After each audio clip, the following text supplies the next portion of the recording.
شروع کرتی ہوں اللہ کے بابرکت نام سے جو انتہائی عالی رتبہ اور بہت جلیل القدر ہے۔ اسکیری اردو ٹیلز کے سبھی معزز ناظرین کو میں اپنے چینل میں ویلکم کرتی ہوں اور شروع کرتی ہوں آج کی خوفناک کہانی ہے۔ یہ خوفناک کہانی ابرار نے شیئر کی ہے۔ ابرار کہتے ہیں کہ میں اٹک میں رہتا ہوں اور آپ کے چینل کی سٹوریز کو بہت شوق سے سنتا ہوں۔ میں آپ کے ساتھ اپنے ہی گھر کا اصل واقعہ شیئر کرنا چاہتا ہوں جو ہم سب کی زندگی میں پیش آیا۔ میرے والد صاحب نے اپنا گھر اپنی جاب سے ریٹائرمنٹ کے بعد ہی سیل کر دیا تھا اور اس کے بعد ہم لوگ اپنا گھر نہیں بنا سکے۔ ہم لوگ ایک بڑا گھر چاہتے تھے، لیکن پتہ نہیں میرے ابو کو کیا ہوا اور انہوں نے جیسے ہی وہ ریٹائرڈ ہوئے انہوں نے اپنا گھر سیل آؤٹ کر دیا۔ کچھ لوگوں کے مطابق ہمارے اوپر کالا جادو ہوا تھا، کچھ لوگوں کے مطابق پتہ نہیں کسی نے میرے ابو کو سکھاوٹ کر دی تھی اور ہم دونوں بھائیوں کو باہر کے ملک بھیجنے کے لیے انہوں نے گھر سیل کیا تھا، لیکن یہ بھی کام نہ ہو سکا۔ ہمارے اوپر کالا جادو بھی ہے، لیکن اب جو سٹوری میں آپ کے ساتھ شیئر کرنے لگا ہوں یہ ایک سچی خوفناک کہانی ہے جس کو ہم نے اپنی آنکھوں سے دیکھا اور آج میں آپ کے لسنرز کے ساتھ اس کو شیئر کروں گا۔ ہم لوگوں نے ایک گھر لیا۔ گھر کافی بڑا تھا۔ گھر کی جو بلڈنگ تھی وہ بھی اندر سے بڑی تھی، لیکن جو باہر کا احاطہ تھا وہ بہت بڑا تھا۔ ہم اس کو لان نہیں کہہ سکتے، لیکن باہر بہت بڑے صحن تھے۔ ایک برآمدہ تھا، اس برآمدے کے اندر داخل ہو کر اندر گھر کی بلڈنگ تھی اور جیسے ہی اس برآمدے سے باہر جاتے تھے تو باہر بہت بڑا احاطہ تھا۔ ہم لوگوں نے وہ گھر لے لیا، اس میں شفٹ ہو گئے۔ کچھ دن گزرے تھے کہ کچھ دن کے بعد ہم لوگوں کا ایک روم تھا، اس روم کے اندر بہت زیادہ جالے وغیرہ لگے ہوئے تھے۔ ہم لوگوں نے اس روم کے جالے وغیرہ اتارے تو جیسے ہی چھت پہ یعنی روم کے اندر اوپر کسی چیز پہ جیسے بندہ چڑھتا ہے اور اوپر چھت صاف کرنے لگتا ہے، روم کا جو ہوتا ہے اس کو صاف کرنے لگے تو اندر روم کے چھت کے اندر مجھے ایک جگہ دکھائی دی جہاں پر ڈھیر سارے پیسے پڑے ہوئے تھے۔ میں جیسے ان پیسوں کو ہاتھ لگانے لگا تو میرا ہاتھ جالوں میں اٹک گیا اور میں نے اپنا ہاتھ پیچھے کر لیا۔ میں نیچے اترا اور گھر والوں کو بتایا۔ انہوں نے کہا یہ پیسے پڑے رہنے دو، ان کو ہاتھ مت لگانا۔ میں نے بڑوں کی بات مانی اور پیسے تھے بھی کچھ زیادہ تعداد میں، 2 سے 3 پیسوں کے وہ کٹھے وہ تھیں، زیادہ جس کو دتھی بولتے ہیں، ڈھیر سارے پیسے تھے، وہ 3 تھیں۔ کہ میں نیچے اتر آیا اور اسی رات سے یہ واقعات شروع ہوئے۔ رات کا ٹائم تھا، برآمدے کی طرف سے جو انٹرسٹ تھی میں اس کو لاک کرنے کے لیے آیا، باہر کا لاک کر آیا تھا۔ ابھی ہمیں 4واں-5واں دن تھا اس گھر میں۔ جیسے میں نے لاک لگانے کے لیے پرانے سٹائل کے دروازے تھے اور ان کو 2 وہ لاک لگتے تھے، کنڈیاں جن کو بولتے ہیں، وہ 2 لگتی ہیں جیسے پرانے دوروں کے گھروں کو لگتی ہیں۔ میرے لسنرز بخوبی اس کو سمجھ رہے ہوں گے میں کیا کہنا چاہ رہی ہوں۔ کہتے ہیں کہ وہ ایک کنڈی تو میں نے لگا دی، جیسے ہی میں دوسری کنڈی کو لگانے لگا تو وہ لگ نہیں رہی تھی اور میں کافی پریشان ہو رہا تھا اور میں اپنے بھائی کو بلا کر لایا اور کہنے لگا دیکھو بھائی دروازہ لاک نہیں ہو رہا، ایک دروازہ کھلا ہوا ہے۔ میرے بھائی بھی آ کر اس کنڈی کو لگانے کی کوشش کر رہے تھے کہ باہر سے ہمیں چہل قدمی کی آواز آنے لگی، یعنی باہر والے صحن سے ہمیں چہل قدمی کی آواز آنے لگی۔ ہم دونوں بھائی باہر نکلے تو ہمارے برآمدے کے اندر جو پنکھا لگا ہوا تھا وہ ہلنے لگ گیا بہت تیزی سے۔ میرے بھائی نے کہا جاؤ اندر سے سٹول لے کر آؤ، دیکھتے ہیں پنکھے کو کیا ہو گیا ہے، کہیں گر نہ جائے۔ میں نے بھائی کو اندر سے ایک سٹول لا کر دیا اور اس سٹول پر چڑھ کے بھائی جیسے پنکھا ٹھیک کرنے لگے تو بھائی کو بہت شدید کرنٹ لگی جبکہ سوئچ سارے بند تھے۔ بہت برے طریقے سے بھائی نیچے گرے اور میں ان کو بڑی مشکل سے سنبھالتا ہوا لے کر آیا، ان کی چیخ نکلی۔ امی ابو بہن ساری بہنیں بھی جاگ گئیں۔ ہم نے کہا خطرے کی کوئی بات نہیں ہے، بھائی گر گئے تھے، ہم لوگ پنکھے کو دیکھ رہے تھے۔ ابو نے ہمیں ڈانٹا اور کہا کہ اتنی رات کو پنکھے کو کیوں دیکھ رہے تھے، تم لوگوں کا دماغ خراب تو نہیں ہے؟ تو ہم نے بات کو ٹالا اور بھائی کو کرنٹ بھی کافی شدید لگی تھی، ہم نے اس چیز کو ٹال دیا۔ اس کے بعد وہ کہتے ہیں کہ میری جو بہن ہے وہ رات کا کھانا کھانے کے بعد ہمیشہ باہر واک کیا کرتی تھی۔ اب گھر بہت بڑا تھا تو انہوں نے کہا کہ میں جو باہر صحن بنا ہے وہاں پر واک کر لیتی ہوں۔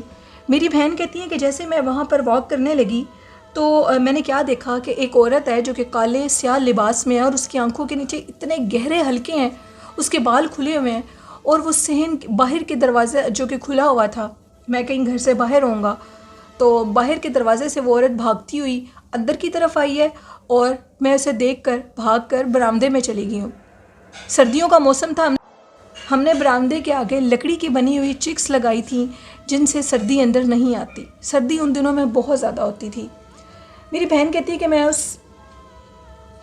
چک کے پیچھے جیسے ہی چھپی ہوں تو وہ عورت اندر نہیں آ پا رہی تھی اور مجھے یہ کہہ رہی تھی کہ آئندہ رات کے ٹائم ادھر واک مت کرنا، یہ ہماری جگہ ہے اور ہم ادھر رہتے ہیں۔ یہ بات سن کر میری بہن کی ٹانگیں کانپنے لگیں اور وہ کہتی کہ میری اتنی ہمت نہیں تھی کہ میں اس جگہ کو کراس کر کے اب اندر کی طرف آ سکوں۔ وہ عورت بالکل تھوڑے سے ہی فاصلے پر میرے پاس کھڑی تھی اور یہ کہہ رہی تھی کہ میں اندر نہیں آؤں گی، لیکن آئندہ تم لوگ اس ٹائم پر باہر مت آنا۔ پتہ نہیں میری بہن کہتی ہے کس حال سے میں اندر آئی ہوں، مجھے کچھ سمجھ نہیں آ رہی تھی۔ میری بہن اندر آئی اور ٹی وی لانچ میں جو بیڈ پڑا تھا ادھر گری اور بے ہوش ہو گئی۔ اس کی حالت بہت زیادہ خراب تھی۔ انہوں نے کہا کہ یہ بات ساری ہم لوگ سن کے دیکھ کر تو ہم لوگ بہت پریشان ہوئے کہ اب ہم لوگوں نے گھر رینٹ پر لیا تھا، اگر اب ہم اس گھر کو کیسے فوراً چھوڑ سکتے ہیں، ہمیں کیا کرنا چاہیے۔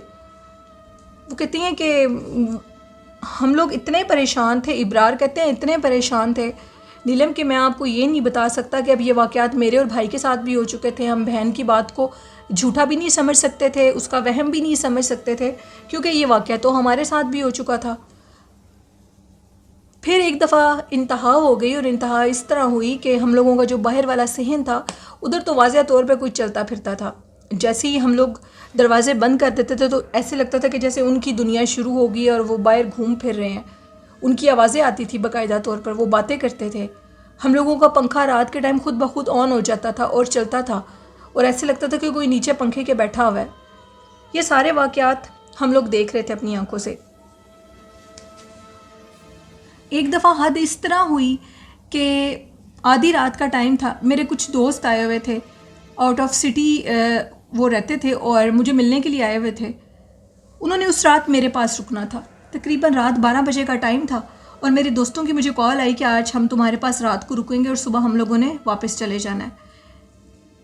میں نے ان کو باہر صحن والی سائڈ پر جو ایک کمرہ بنا ہوا تھا، بالکل صحن کے اندر ایک چھوٹا سا روم تھا جس کو ہم نے مہمان خانہ بنا دیا تھا۔ ہمارے فرینڈ آتے تھے تو ادھر ہی بیٹھا کرتے تھے۔ آج سے پہلے تو ادھر کوئی ایسا واقعہ پیش نہیں آیا تھا، لیکن اس رات 12 بجے کا ٹائم تھا اور میں اپنے دوستوں کو ریسیو کرنے کے لیے اپنے باہر گیٹ پر گیا۔ میرے دوست جو کہ باہر ہی کھڑے تھے، میں ان کو اندر لے کر آیا، ان کو اندر بٹھایا، پانی وغیرہ پلایا۔ کھانے کا پوچھا تو انہوں نے کہا نہیں، ہم کھانا نہیں کھائیں گے، لیکن آج رات ہم ادھر رکیں گے۔ ہم سارے دوست بیٹھ کر باتیں کرتے رہے، باتیں کرتے کرتے ٹائم کا پتہ ہی نہیں لگا اور رات کے 3 بج چکے تھے۔ میں نے کہا کہ اب میں سونے کے لیے چلتا ہوں اور تم لوگ بھی ریسٹ کرو، صبح تم لوگوں کو جانا ہے۔ انہوں نے کہا ٹھیک ہے۔ میں نے ان کی لائٹس آف کی اور دروازہ بند کیا۔ میں آپ کو یہ بتاؤں کہ ہم لوگوں کا گھر بالکل پرانے سٹائل کا ہے۔ کہتے ہیں کہ اگلا جو منظر تھا وہ انتہائی وحشت ناک تھا۔ میں جیسے ہی باہر آیا تو صحن کے اندر ایک بہت بڑی دیوار تھی جو کہ باہر خالی پلاٹ کی طرف تھی۔ اس پلاٹ والی دیوار کے اوپر اپنے گھر والی سائڈ پہ اندر کی طرف میں نے ایک بہت بڑے ریچھ کو بیٹھے ہوئے دیکھا۔ وہ ریچھ انتہائی خوفناک تھا۔ وہ اس دیوار کے اوپر کسی انسان کی طرح بیٹھا اپنی ٹانگ پر ٹانگ رکھے مجھے دیکھ رہا تھا۔ یہ منظر دیکھ کر میرے رونگٹے کھڑے ہو گئے اور میں نے چیخنا چلانا شروع کر دیا۔ اگر میں نہ چیختا تو وہ شاید مجھے دیکھ کر میری طرف چھلانگ لگانے لگا تھا۔ میری چیخنے کی آواز سن کر میرے دوست بھی اٹھ گئے اور وہ ریچھ میری آنکھوں کے سامنے کسی انسان کی طرح دیوار پھلانگتے ہوئے باہر پلاٹ میں چلا گیا۔ اب یہ بات رد کرنے والی نہیں تھی۔ ہم لوگ جس جگہ پر رہتے تھے وہاں پر آبادی تھی، اتنی غیر جگہ پر ہم لوگوں نے گھر نہیں لیا تھا۔ میں نے اپنے دوستوں کو ساری بات بتائی، سارے واقعات بتائے، اپنے ابو کو بتائے۔ میرے ابو بھی اٹھ کے، گھر والے بھی جاگ گئے، ان کو ساری بات بتائی۔ کسی طریقے سے رات گزری، میرے دوست چلے گئے، صبح گئے تو میں نے اپنے گھر والوں سے بیٹھ کر ساری بات کی، ان کو بھائی والا واقعہ بتایا۔ اب یہ بات بہت زیادہ ڈرا دینے والی تھی، اگنور کر دینے والی نہیں تھی، اور اس گھر میں باقاعدہ طور پر ہم لوگوں کے صحن کے اندر ایک شخص کو بھی دیکھا گیا جس کا چہرہ بہت وحشتناک تھا۔ وہ ہمیشہ گیٹ کے پاس کھڑا ہوا ہوتا تھا اور جب بھی قریب جا کر دیکھا جاتا تو دھندلا سایہ بن کر وہ غائب ہو جاتا تھا۔ وہ گھر اتنا وحشت ناک تھا کہ اس گھر سے نکلتے ہوئے بھی ہمیں خوف آ رہا تھا کہ کہیں کوئی اکیلا رہ گیا تو اس کے ساتھ کوئی واقعہ پیش نہ آ جائے۔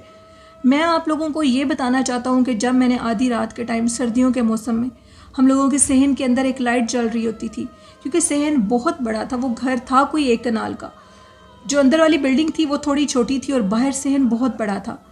ادھر ہم لوگ لائٹ اس لیے جلا دیتے تھے کہ ساتھ خالی پلاٹ تھا اور دیوار سے کوئی پھلانگ کر اندر نہ آ جائے۔ وہ منظر میں آج تک نہیں بھول سکتا کہ جو میں نے اس دیوار پر بیٹھے ہوئے ایک داور قد کے ریچھ کو دیکھا، جو کسی انسان کی طرح ٹانگ پہ ٹانگ رکھ کے بیٹھا، بڑے مزے سے اپنے منہ پہ ہاتھ رکھے ہوئے تھا، اور مجھے دیکھ کر وہ میری طرف ہی لپکنے والا تھا۔ شاید اگر میں چیخے نہ مارتا تو اس رات میری جان بھی جا سکتی تھی۔ میری بہن کا اس عورت کو دیکھنا، یہ سارے منظر بہت وحشت ناک تھے۔ اللہ اللہ کر کے 2 ماہ کے اندر ہم نے اس گھر سے جان چھڑوائی اور اس گھر کو چھوڑ کے چلے گئے۔ اس کے بعد محلے کے لوگوں نے ہمیں بتایا کہ یہ گھر بہت وحشت ناک ہے، اس گھر میں کوئی بھی نہیں رکتا، لیکن یہ مالکی مکان اتنا سخت اور ظالم ہے جس کی وجہ سے ہم نے تم لوگوں کو یہ بات نہیں بتائی۔ ہم نے 1 سے 2 لوگوں کو پہلے بھی اس گھر کے متعلق آگاہ کیا تھا، تو اس مالکی مکان نے پولیس اسٹیشن جا کر ہمارے اوپر FIR کٹوا دی تھی کہ یہ لوگ میرا گھر رینٹ آؤٹ نہیں ہونے دیتے، یہ لوگ مجھ سے جیلس ہیں اور مجھے میرا کاروبار نہیں کرنے دیتے۔ اس خوف سے ہم لوگوں نے تم لوگوں کو سچ نہیں بتایا۔ ہم نے ان سے کہا کہ اس معاملے میں کسی کی جان بھی جا سکتی تھی، ایسی غلطی دوبارہ مت کرنا۔ اس گھر کو چھوڑنے کے بعد بہت سے پراپرٹی ڈیلرز نے مجھ سے پوچھا کہ اس گھر کے متعلق کہ وہ گھر خالی ہے، کسی کو اگر دینا ہو تو اس مالک مکان کا نمبر دیں، تو میں نے سب کو اللہ کے نام پر کہا کہ وہ گھر کسی کو بھی نہ دینا، وہ گھر انتہائی وحشت زدہ اور موت کدا گھر ہے، وہاں پر کوئی بھی جا کر اپنی زندگی سے ہاتھ دھو سکتا ہے۔ یہ کہانی تھی ابرار کی، جو کہ انہوں نے اٹک سے شیئر کی۔ ان کی زندگی کا یہ سچا خوفناک واقعہ تھا جو میں نے اپنے لسنرز کے ساتھ شیئر کیا اور انہوں نے آپ کے لیے پہنچایا۔ بہت شکریہ ابرار۔ تو بڑھتے ہیں آج کی لاسٹ خوفناک کہانی کی طرف، جو کہ میں آپ کے ساتھ شیئر کرنا چاہوں گی۔ میری امی جو ہیں، ان کے ریلیٹیوز ہیں کچھ دور کے جاننے والے، انہی کی زندگی کا یہ ایک واقعہ ہے، اور واقعہ اس طرح ہے کہ ان کے جو بھائی کا گھر تھا، ان کے بھائی کے گھر کے اندر ایک بہت بڑا درخت تھا، اور وہ اس درخت سے کافی تنگ تھے اور اس درخت کو انہوں نے کٹوا دیا۔ انہوں نے جیسے اس درخت کو کٹوایا تو جس نے وہ درخت کٹوایا تھا اس کے سارے جسم کے اندر کیڑے پڑ گئے تھے۔ انہوں نے بتایا کہ وہ اس قدر بھاری جنات کے قبضے میں وہ درخت تھا جن کا ادھر گھر تھا، اور انہوں نے اس کو کٹوا دیا۔ انہوں نے پھر ان کو بہت تنگ کیا، ان کے 2 بیٹوں کی بھی موت ہو گئی جنات کی وجہ سے، ان کا بھی یہی حال ہوا، ان کے جسم میں بھی کیڑے پڑ گئے تھے۔ اور جس انکل نے وہ درخت کاٹا تھا، ان کے جسم میں بھی کیڑے پڑ گئے تھے، اور اس طرح ان کی موت ہو گئی۔ اور لسنرز، میں سب کو یہ بار بار منع کرتی ہوں، اچھی بات بتانا بھی صدقہ جاریہ ہے، کہ کبھی بھی اپنے گھروں میں لگے ہوئے درختوں کو مت کٹوائیں۔ ہم نہیں جانتے کہ ان کے اوپر کون رہتا ہے۔ اللہ پاک کی ذات ناراض ہوتی ہے، کسی بھی مخلوق کا گھر اس سے نہیں چھیننا چاہیے۔ یہ میرے آج کی سٹوریز تھیں جو میں نے اپنے لسنرز کے ساتھ شیئر کی۔ آئی ہوپ میرے لسنرز کو ضرور پسند آئی ہوں گی۔ اپنا فیڈ بیک ضرور دیا کریں، اور جس طرح چینل کو سپورٹ کریں اسی طرح چینل کو سپورٹ کریں، اور جلدی سے 10,000 سبسکرائبر کا ٹارگٹ پورا کریں۔ حضور نبی کریم صلی اللہ علیہ وآلہ وسلم پر درود و سلام پڑھیں اور ان سے بے تحاشا محبت کریں۔ ان کی محبت ہی باعث نجات ہے۔ والدین سے بہت محبت کریں، ان کی خدمت کریں، ان سے دعائیں لیں، اور اللہ پاک ہم سب کے والدین کو صحت تندرستی والی لمبی زندگی عطا کرے، ان کا سایہ ہمیشہ ہم سب پر سلامت رہے۔ اپنی ہوسٹ نیلم یاسین کو اجازت دیجیے، دعاؤں میں یاد رکھیے گا مجھے اور میرے گھر والوں کو اپنی دعاؤں میں یاد رکھیے گا، اور اپنا اور اپنے والدین کا اور اپنے اہل خانہ کا بہت سا خیال رکھیے گا۔ اللہ حافظ۔